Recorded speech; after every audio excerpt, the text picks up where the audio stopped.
Today we're going to talk about something called Burrito, which is a bit of an odd title, and I promise not every one of my projects is going to be food titled, but that seems to have been a running theme recently. So just real quick off, I go by Digit. You can find me on most websites under that handle on Twitter and or on GitHub or anything like that. Like I was introduced, I am a senior firmware engineer at SmartRent. I am a generalist, which is a fun way of basically saying I specialize in not specializing. My passion for engineering comes from building tools that help make people's lives and jobs a lot easier. If I can build a tool that helps someone else make the thing that they want, that they can see in their head, like manifest it, then I feel like I've succeeded. I like to say that I've been forever curious about basically every topic. If you find me, talk to me about anything, I'll probably find it interesting. I like to say that I've been committing sins against computers since 2014. I consider Burrito to be somewhat of a sin against computers, and maybe you'll agree, maybe you won't. We'll find out. So the quick overview of what we're going to talk about. First, I'll give you the elevator pitch of what this project is and kind of what it does. I'll tell you a little bit about the fun background and the history as to why it became a thing, how it formed itself, and why it is the way that it is. We'll go over some high level about how it actually works end to end. Talk about some of the biggest hurdles, and there are some very fun stories, so get ready for that. And then I don't know if we'll have time for questions, but definitely have a fun little demo, and we'll talk about the future. So real quick, what's Burrito? The quick elevator pitch. It's a mixed release tool that allows any platform, caveat, to build a single file binary version of your Elixir application that will run on Windows, Mac OS, or Linux. On top of that, there are no cross-tool chains to set up, so no compilers to set up. There's no Erlang required on the target machine that you're targeting, and it's highly extensible and customizable. That little caveat is just because building from a Windows host to all these other platforms has been proven, but we don't have official support for it yet. So some quick history about how Burrito happened. I was actually working at a previous company where I was building API scanners in Elixir. So we'd take in an open API spec and we'd fuzz your API, very fancy, fun stuff. At one point, due to unforeseen circumstances, we were told that we needed to take our API analysis engine, which was this giant monolithic Phoenix app, take the analysis engine out, and then put it into a single binary file, something that a consultant could run on their computers. So we're basically becoming from a SaaS app to a local CLI app. A bit of a big shift. Also, due to unforeseen circumstances, again, we had an extremely small team. We also had a ridiculously tight timeline. We're talking like 2 weeks. It was not fun. And we really, really didn't want to rewrite our entire system in Go, which was the language du jour of the company at the time. We were the only team writing Elixir. We knew it was what we wanted to write things in because it made us happy and it made us super productive. So we didn't want to rewrite our entire stack. This particular set of requirements was a little more hostile than most desktop applications, though. A lot of the time, consultants who would be using this to penetrate test clients' applications would be run in air-gapped environments. So basically environments that have no internet access, no external network access. Maybe you'll get a Zoom call where someone's screen sharing the remote access to a VM, and that's your only access to this machine. You don't get any other remote desktop or shell, nothing. A lot of the times, these would be Windows VMs that had no administrator permissions, so that's fun. A lot of the time, the programs actually could only be run from a network drive. So basically the most hostile environment to run an application from. A lot of the time, there are a lot of Mac OS machines. There was a lot of Red Hat Enterprise Linux that was older than I can remember. And a lot of the time, there's no root access. And of course, a lovely mixture of different standard C library implementations. So either glibc or muscle C, and then just like a slew of versions. Could be old, new, who knows. So we had to somehow take our SaaS application, turn it into a command line application that could be easily distributed where we can't install anything, have no administrator permissions, no root access, potentially old glibc, and also, air-gapped. So that seems like a bit of a chore. Also, we only had access to Linux-based CI systems at the time. So if we wanted to build a Windows executable or a Mac OS binary, you can see why this could be a bit of a head scratcher. So we took a step back and we said, well, how do we ship apps in Elixir now? If you're a web application, a lot of the work's kind of done for you right now. You can obviously use Docker images, or you could use one of these nice services like Google App Engine, or Heroku, or Fly, or GigaElixir. There's like a bazillion of these that'll just kind of take your app and set it up, and you're good to go. It'll just work. But we're a local application now. We were in that nice, happy land of just throw it up on GigaElixir and it'll work. We're not there anymore, though. We now need to run on a local machine where we have no control over what's happening. We could do something like using Hex, Nerve's bootstrap tool and Phoenix's generator. You install it using Hex, and then you can use mix run, and then you can just run it from your command line. That's nice, but that means you need Erlang, and you need Mix, and you need Elixir installed. No go, that's not gonna work. eScripts are another great way. That eliminates the dependency on Elixir, but you still need to install Erlang, so that doesn't help either. So now we're really stuck. What do we actually do? How are we going to get this whole application out there with no dependencies? Luckily, there was some prior work, and I have two people in the audience to thank who are actually here. There's a project called Bakeware that was developed by Frank Hunlip, John Karstens, and Connor Rigby, two of which are down there, and I actually work with them now. It basically integrated with mixed releases, and it would pack up all your Beam code and the Erlang runtime into a tiny little C wrapper into an archive, and then that would auto-extract on the target in the background, and it would look and feel like a single binary. And that seemed like the right solution. It produced a single binary file. It's what we were looking for. I was about ready to go Bakeware crazy. I think this was yeah, this looks great. But it wasn't quite what we needed. Because remember, we only had access to Linux CI systems, and we needed to target Windows and Mac OS. And also now Mac OS has its own processor, Apple Silicons, that adds even more complexity to everything. Bakeware wasn't super set up for cross-compilation, which is fine, because it was a weekend hackathon project and a really cool one at that. But I was really looking for a turnkey solution where I could just run mix release, and out would come these 3 platform binaries that I could just give to my end users, and they would work. And then I realized that this is, in my head, becoming something a little bit bigger than just an internal tool at this company. I think that the community could use a tool like this, but I kind of put that in the back of my mind and had to push forward on this prototype because we had a really tight timeline. Recently, I started reading about a new language that was in development. It's called Zig. I highly recommend you check it out. I'm a little biased because I really, really like Zig. I think it's really cool. Essentially, it's a newer general-purpose systems programming language. I like to describe it as C, but without all of the opportunities to shoot yourself in the foot. And it's extremely easy to interact with C, so it's really extensible if you already know C. On top of that, it's really easy to maintain, really easy to learn and read. We weren't a C shop, we're an Elixir team, and I wanted a language that would be pretty easy for people to pick up. And I showed some Zig snippets to my team, and they all said, yeah, we could work with this. This seems fairly easy to read and easy to learn. There's a lot of examples in the code base. Also, Zig has a really cool feature. You can actually cross-compile from any of the platforms it runs on to any of the other platforms that it runs on using a single command line argument. And you might stop me and say, well, wait a minute, I can just do that already. I can go and download my cross-tool chain and set it all up and get my system root set up and do all these other things. But this is how you do this in Zig, though. You download a tarball, you add it to your path, and now you can start producing binaries for all these platforms. You don't need to do any other setup. So this was starting to look like the right route to go down. So really quick, I sketched out how Burrito would work, and I've kind of recreated the diagram here. We have our mix application. That gets passed to mix release, which gets passed to Burrito, which kind of slips in there just like Bakeware would.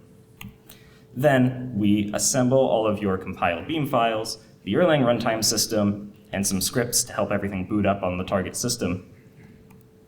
If you're cross-compiling, though, and you're on Mac OS and targeting Linux, your local ERTS is not going to work on Linux, at least most of the components of it. So what we would do is we'd go online and we'd have a CI server that would actually be building all of these kind of statically compiled versions of the Erlang runtime. Right, so we pull down a precompiled ERTS for whatever platform you're targeting. We then take all of that and we XZ compress it at the highest level possible to crunch it down as compressed as we can. Then a Zig wrapper, which is a tiny little program that we've written in Zig, will embed that entire archive and then spit out 3 platform binaries. So this actually ended up looking exactly like what I needed in my head. It's almost like a bit of a Cerberus thing, where every single platform exists in its own head of this creature, but this is basically what Burrito does. But I'm sure a lot of you are sitting there and you're thinking, oh, hold on, what about NIFs, right? NIFs are a thing. Imagine if I told you that we do actually support NIFs. So NIFs, we do actually support Elixir Make. We actually will search through your Mix project's dependencies, and we'll find out if it's a NIF and if it's using Elixir Make. We'll then override the CC, CXX, LD, AR, and a few other environment variables for the make file with Zig CC and Zig C++, which is when I get to mention, oh yeah, Zig actually is a drop-in C compiler because it just has LLVM as a backend. So that means you can also cross-compile your C code if you just use Zig, because it comes with all of the system roots and all of the standard C libraries ready to go. This is it's a bit of a gnarly piece of code here, but this is actually what we do. We run a fun little function called in-project, which Mix provides, which actually lets you run a function in the context of another Mix project. So we actually take this and we use this to go through all your dependencies, search for NIFs. It's a bit of a gnarly thing, but we just kind of sift through them and we find all your Elixir Make dependencies. So if you have all this set up on your machine, you don't need too much. You need, if you're targeting Mac OS or Linux, you need XZ to compress everything. You need Zig, which actually, I just opened a PR on Burrito, and soon it'll auto-download Zig, so you don't even need to set that up. You'll need Patch, which most Unix systems come with Patch. And if you're targeting Windows, you need all of the above and just 7-zip if you're building. We do that because we pull down the official Ericsson Erlang setup, and we use 7-zip to extract the Erlang runtime out of the setup file. If you are running a Burrito wrapped program on macOS, you need nothing installed on the target machine. It will just work. If you're running a Burrito wrapped app on Windows, you just need one of their Microsoft Visual C++ runtimes. That's an Erlang dependency. Not too much I can do about that. And if you're running on Linux, you need something called libtinfo, which is basically just a collection of terminal database information about what kind of terminal it's running in, so it supports things like backspace and arrow keys.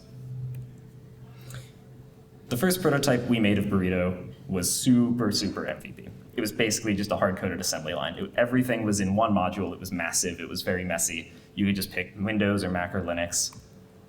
We basically said, well, if it works after you run it a couple times, maybe you got to delete some files or shift them around yourself. Yeah, that's good enough, right? We were, again, 2 weeks. We were really gunning for this. In the first prototype, we also developed our own little archive format to minimize on the runtime dependencies. It's tar-like, but has no dependencies on libtar or anything like that. It also made it independent from the compression algorithm we could use. Before we were using gzip, now we use XZ. It also made it a little easier to handle endianness on different platforms. And I got to make this really fun diagram that actually describes the archive format, which was really fun. You can actually peek at this on the GitHub. So testing. A lot of virtual machines. Not gonna lie, there were a lot of virtual. I had maybe 10 different virtual machines, tons of Linux distributions, tons of different architectures emulating in QEMU. We were trying to get an M1 machine at the time because they were still kind of on the rise at that point. I didn't have this laptop. There was a lot of manual troubleshooting. I remember having huddles in Slack with at least 4 or 5 team members just trying out different distributions of Linux or Windows, and somebody saying, oh, it doesn't work on this weird CentOS version, or it's a Debian 6, it crashes. And it's like, oh boy. So that gets me to my next section, the fun problems that we ran into while trying to develop a cross-platform Elixir distribution system. I don't know if anybody's familiar with all the standard libc debacle that goes on, but some systems use glibc, some systems use muscle. If you use Alpine Linux, it's using muscle C. And they're not compatible with each other. Some versions actually are super old out in the wild. I remember somebody came to us and said, well, we need to run this on like a really old RHEL version, so like, can you lower your glibc requirements? We had to modify our Erlang builder to use an older version of glibc. So dealing with that split was, we did the most naive thing ever, which we initially were like, what if we statically linked our own libc? Don't do that. Don't ever do that. Don't ever statically link your own C runtime. That's not a good idea for so many different reasons. Instead, we just made two branches of the Erlang builder. One builds it in an Alpine container for muscle C, and one builds it in a Debian container for glibc. And it all works pretty well. macOS has its own collection of issues, one of the biggest ones being macOS code sign. And it's basically that thing that pops up with the little like twist lock and it says like, hey, this application is not verified. Do you want to run it? You can, those are actually stored as attributes. So any file you download, this com.apple.quarantine gets like stamped onto the file. And that basically tells macOS, I don't know where this file came from, don't run it. So you can direct users around it and remove it with a command line tool. It's not a great UX. You can code sign the binary produced Burrito because it's just a macOS executable, so you could do it yourself. We actually thought about implementing code sign, but it never happened. Let's talk about Windows. This was by far the hardest platform that Burrito had to target. There's a couple really fun things here. First off, I didn't know this, but did you know that Windows didn't have ANSI color support until Windows 10, specifically built 16.257? Windows doesn't have execve. It says it does. Microsoft does a page that says it has execve. It's not execve. They're lying. It doesn't do the same thing. They called it the same name as the POSIX function. Doesn't do it. Execve, for those who don't know, basically takes the current running process and then swaps out with the same PID the current running image with another binary that you specify. So it was the way that I was planning on launching Erlang out of the wrapper so that it kind of was the same PID and you didn't have to like spawn a new process. Windows doesn't have that. No way to do it. Also, Windows command line argument escaping and processing is mind-shattering. It got to the point where 4 or 5 of us were on a call trying to figure out how to escape double quotes, so like a quote and then another quote inside itself in like command prompt. And we were all researching frantically, trying to figure out why it wasn't working. And we all came across this answer on Stack Overflow by someone named Codesmith. And it turns out the amount of special cases to escape special characters in a Windows command prompt is biblical in length. And this isn't even the full answer. However, we all just kind of gave up when we read this line. In Windows, each application parses its own command line parameters. The behavior you're describing in that biblical length answer is that of the standard C library, which I think is also duplicated by most Windows C compilers. So it's up to the compiler and up to the application to handle this. It's not like in Unix or in Linux where you can just escape it with a backslash and you know the shell will handle it for you. Not how it happens in Windows. It was a lot of pain. We spent from 2 p.m. to 6:30 p.m. trying to figure out how we could fix this. Went back and forth trying to figure out like how many levels of batch files deep were we and escaping. And eventually we gave up and we decided, well, we have an idea. We'll just base 64 encode the whole thing and then on base 64 encode it later. So that's what we did, and we still do it to this day. Thanks, Windows. So this is what the code for executing in the wrapper looks like on Linux and on macOS. 3 lines, we build up the command line, and then we do execve, and we're good to go. This is what execution looks like on Windows. There's this part, which encodes the arguments and then does a child process, because that's the only other way I could possibly make this work. There's that little bit there that actually turns on ANSI color support, because it's not on by default. Even though it supports it after a certain version of Windows 10, you have to ask for it. And to ask for it, you actually need to ask for where standard out is, because in Windows, standard out is not always in the same place. So every program needs to ask for its own handle to standard out, then you can set a bitwise flag, then you have color. On top of that, there was Elixir code to unbase64 encode the base64 encoded arguments. Messy, but it works. Finally, we had a prototype, we knew it worked, but now it's time to build something better and something that actually is, I guess, a little more polished. I had some goals when I first approached this rebuild, and they were pretty important to me. Extensibility was one of them. And also I wanted to build a better Erlang builder to produce those precompiled versions of Erlang that Burrito can pull down. So I took a step back and I said, well, everything we're doing in that mixed release process is basically phases and steps. I broke everything out into phases and found out there were really three major things we were doing. We were fetching, so fetching an Erlang installation or fetching files from your file system. We were patching, so we were patching some startup scripts in Erlang, or we were patching out some SO files for the other platform's SO files. And then finally we were building, which is where either we were cross-compiling a NIF or packing everything up and producing that final binary. Every phase has steps. And as I said, extensibility is really important to me because these tools are super important. So you can actually inject your own totally arbitrary steps into any one of these phases. So you have full customizability over how Burrito will build this final binary.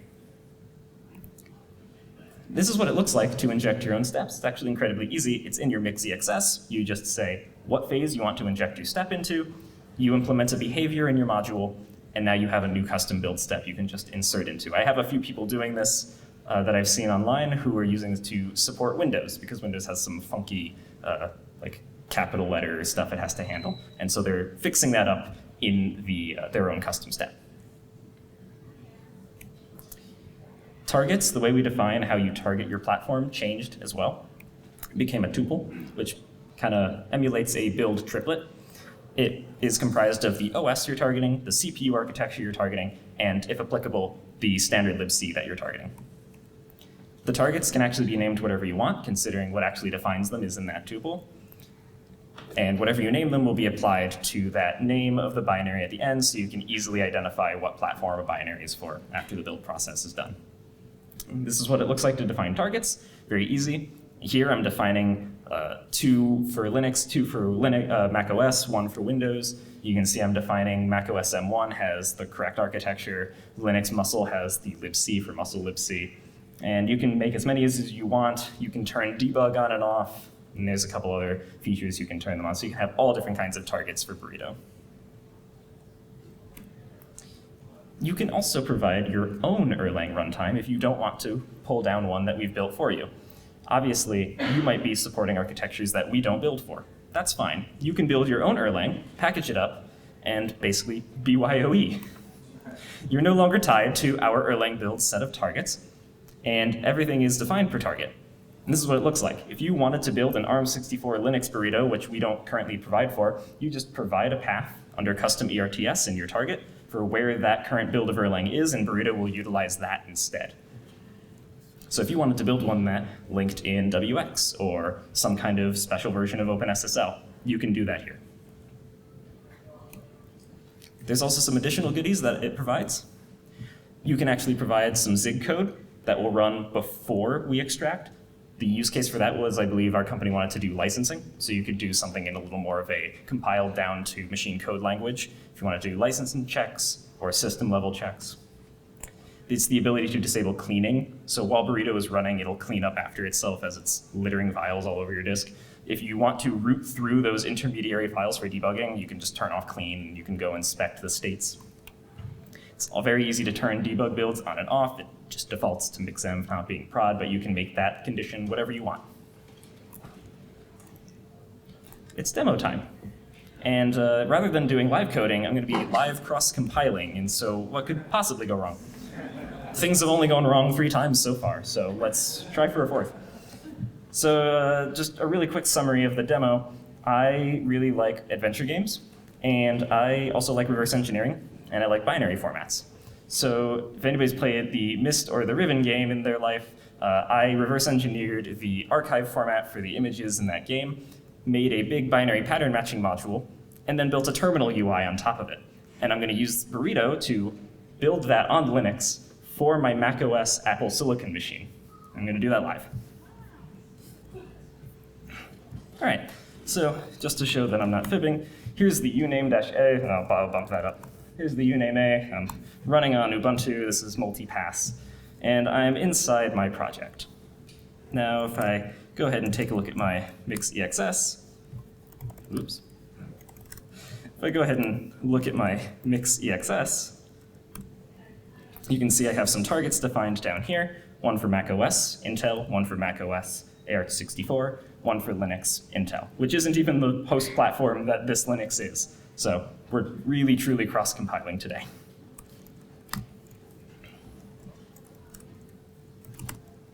Now all I need to do is mix release. It'll ask me if I want to override my release, and I do. And now you'll see Burrito starting to do its magic. So it's going to resolve that, oh, hey, I need an Intel Mac OS Erlang, so it's going to go up to GitHub, try and resolve that. It's cached already. It's finding SO files and NIFs that it knows aren't for the target platform.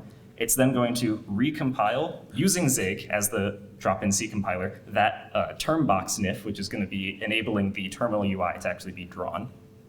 It's then going to pack up all the files, build that wrapper, and then produce a library. So you see, just finished building the macOS Intel one. I'm going to wait for this to do one more build for the macOS Apple Silicon build, and then I'll show you that running.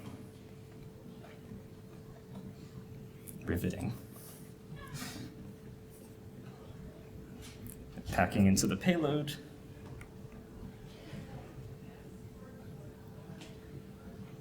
All right, we have a macOS M1 build. So let's go over to my local terminal, which is Darwin.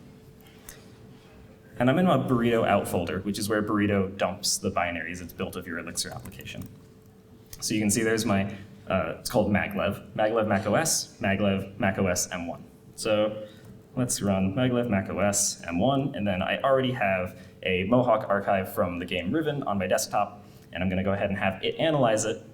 And it's a debug build, so you'll see it unpack.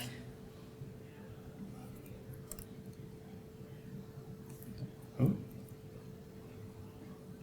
What are you upset about?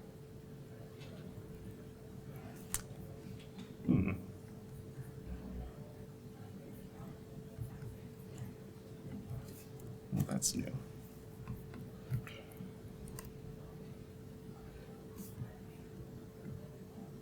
Oh dear. I might be running into technical difficulties. That's embarrassing. Well.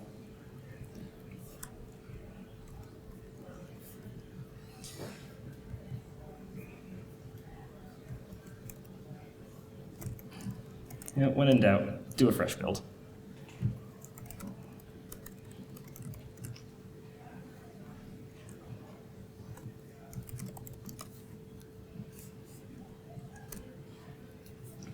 Sorry for the delay.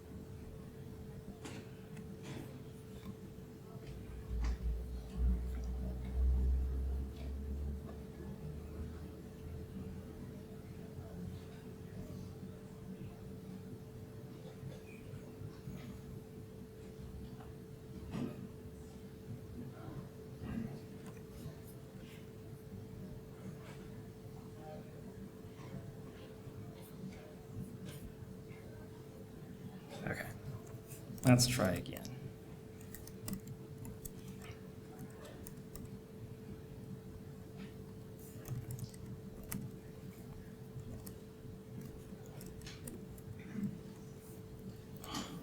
I'm having some weird file sharing permissions, I think. I have this mounted in a VM, so I'm wondering if that's what's going on here. Let's put that on my desktop.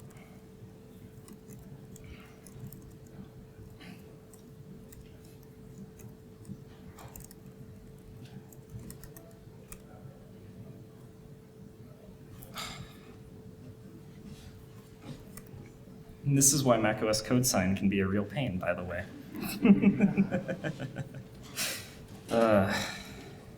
Well, I'm a little disappointed that this demo didn't work. Yeah, Quinn? What if you start EPMD first? What if I start EPMD first? That is true. Someone did tell me that something weird was going on with VPMD the other day. So I'm wondering if that has to do with it. It's a good idea.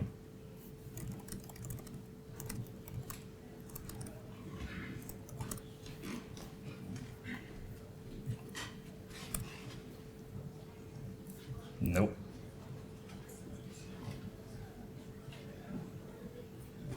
Yeah, unfortunately, macOS is not cooperating with me today, it seems.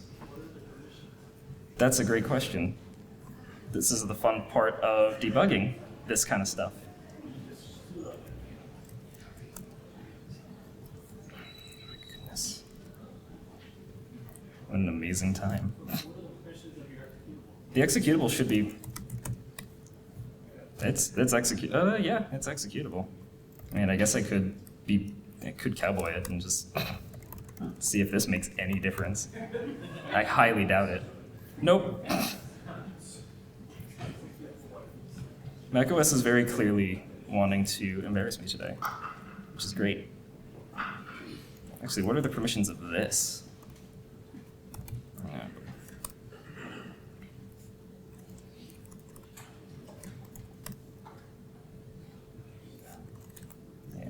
Is this like even oops, is this even a valid executable? Wow. That's right, that is correct. That is what it should be. But I think code sign is biting me right now, which is unfortunate. Well, unfortunately I won't be able to produce this demo right now.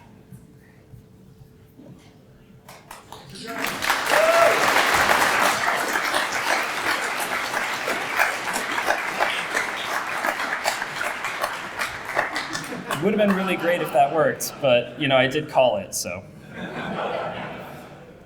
It's great because I tried it in the green room literally before I came on stage and it worked, so I love that. Anyway, in the next week, I'm hoping to get Burrito actually on Hex so you don't have to just pull it in through GitHub and everything, but we have a couple more things to polish out. I'm gonna try to figure out why that didn't work today. But I have some people to thank. All the contributors who have worked on Burrito and contributed something in the past. Obviously wouldn't have been possible without everyone who's in this list here. So what's next though? Well, I want to refactor my Erlang builder because it currently only supports 3 platforms, and I would really like to expand that. It's a bit hard on GitHub Actions because they don't have ARM platform or anything like that. The work in progress title for that is the Beam Machine. I want more platform support, and also I want to totally make a static build of Erlang, including WX, but statically compiling WX is a bit of a nightmare, but I'm hoping to figure that out. I want to support more NIF build tools, more than Elixir Make, and I actually crossed this off because I did this earlier, is auto-download the required Zig version. And currently it unpacks an ERTS for every new one, which is a little wasteful, so I would like to have some sharing between the applications running on the target machine if you already have an ERTS. But currently it just extracts a new one. I also want some better CI testing and some proper templates for PRs in GitHub so that everyone can contribute, and some proper hex docs. Speaking of contributing, there's a bunch of issues open that I've nicely labeled, and if you think the project is interesting, I hope to keep it going for as long as I can, and any help or any contributions would be appreciated. And that's it. Thank you for listening to this. All right, let's try this again. Turns out, macOS thinks it knows best, and if you write over a Mach-O file that you recompile, it thinks you tampered with it, and it kills it. So that's part of the hardened runtime of macOS. So if you ever run into that, have fun. Thanks, Isaac, for that suggestion, because as soon as I walked off the stage, it started working. So let's try this again. We're gonna compile our macOS binary from Linux, and hopefully I'll have a working demo. Also, thank you to the organizers for letting me do this again.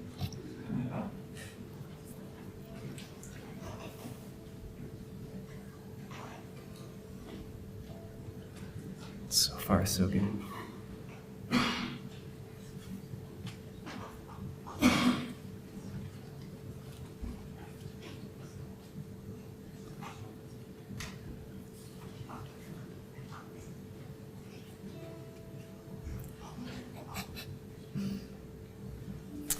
Okay.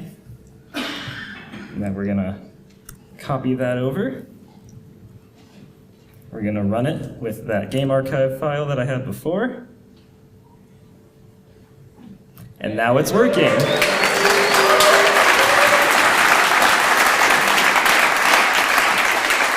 And so this is a NIF running a terminal UI that I built from Linux for macOS M1, browsing a reverse engineered game file format. You can use a bunch of mobs, and it's an old adventure game, but you get all the archive information readily available in a nice summary. There you go.